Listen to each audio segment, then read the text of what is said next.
If else का। The if statement alone tells us if a condition is true it will be executed a block of statement and if condition is a false it could not। मतलब if statement हम ये if else है but वो बताती है अगर आप if statements पे कर रही हो तो आपका कंडीशन सेटिस्फाई होता है तो आपको ट्रू मतलब वो एग्जीक्यूशन करता है।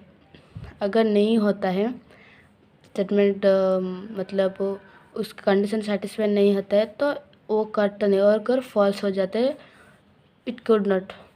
But if else statement in C can use the statement is executed a block of code when the condition is a false. मतलब इफ एल्स क्या होता है, अगर ट्रू हो तो भी रिटर्न करेगा, अगर फॉल्स हो तो भी रिटर्न करेगा। वो कैसे, चलो हम देखते हैं। पहले उसका सिंटेक्स लिख देते हैं। पहले हमको स्टेटमेंट्स 1 लिखने के बाद इफ स्टेटमेंट आता है, टेस्ट एक्सप्रेशन और कंडीशन हम देंगे, और उसके बाद तो उसका कंडीशन देने के बाद स्टेटमेंट और प्रिंटफ स्टेटमेंट कुछ भी लिखेंगे यहाँ पर।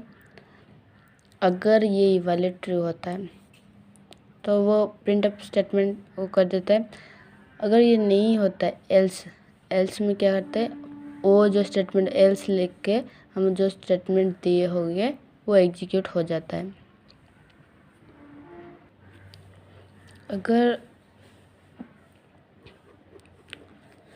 ये कंडीशन सेटिस्फाई हो या ना हो, अगर होगा तो एग्जीक्यूट करेगा, अगर नहीं होगा तो ये स्टेटमेंट जो हम दिए होंगे वो एग्जीक्यूट होता है।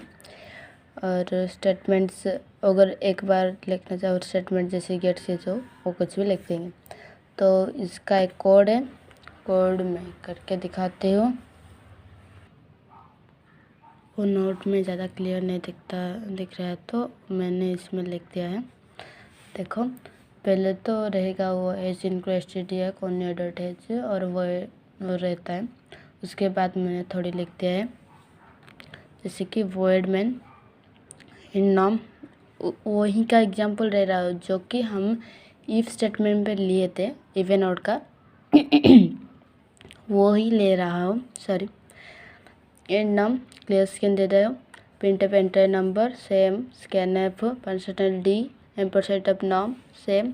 इफ स्टेटमेंट क्या है, num division by 2 to equal 0। Then printf statement क्या होगा, द नंबर इज इवन। इतने तो मैंने इफ स्टेटमेंट में लिख दिया था, वही है इस मतलब इसके इफ है उसके साथ प्लस में होके एल्स आता है, तो वही एल्स पार्ट को मैंने यहाँ पे ले लिया।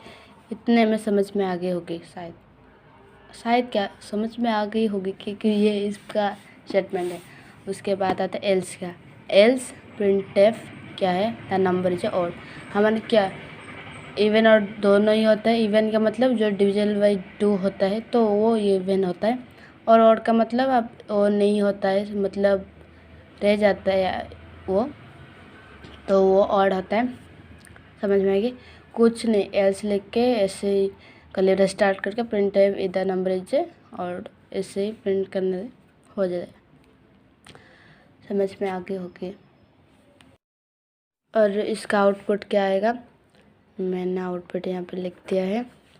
अगर वो क्या करे एंटर ए नंबर ऐसे होगा, तो मैंने दे दिया है 5 सेम, तो वो डिविजिबल नहीं होगा। तो क्या यहाँ पर क्या लिखा, द नम इज ऑड।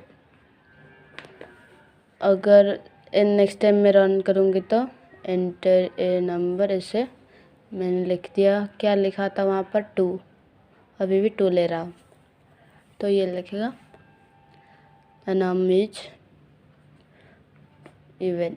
समझ में आ गई, और कुछ नहीं। ओके, और क्या रहेगा। Okay, thank you for watching my video.